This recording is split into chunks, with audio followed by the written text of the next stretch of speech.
আল্লাহ আমাদের দুইটা ভাইকে বিশ্বব্যাপী পরিচিত করে দিয়েছেন। এত সম্মান, এত ভালোবাসা। ছোট ভাইকেও প্রায় অনেকেই চেনেন, এখন দারুল উলুম দেওবন্দে পড়তেছে। ও আল্লাহর গোলাম, তবে কোথা থেকে আসলাম? যখন আমি আর বড় ভাই বরগুনা পিসাবের মাদ্রাসার মধ্যে পড়তাম, আমি আর বড় ভাই মাত্র 3টা লুঙ্গি পড়তাম।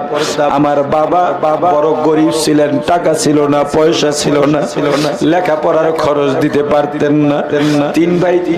দুই ভাই 3টা লুঙ্গি পরতাম। সকালে একজন গোসল করলে একটা লুঙ্গি ভিজা শুকাতো, তারপরে দুপুরে আর একজন গোসল করতাম। 2 বেলা খাবার পাইতাম মাদ্রাসার থেকে, পেটও ঠিকভাবে ভরতো না। ডাউল এত পাতলা, এত পাতলা, ওই ডাউল দিয়েই খানার পরে আবার হাত ধুইতাম। 10 বাড়ির কালেকশন করা চাউল, কত পোকা। মাঝে মাঝে খানার প্লেটে ডাউলের উপরে পোকাগুলো ভেসে উঠে।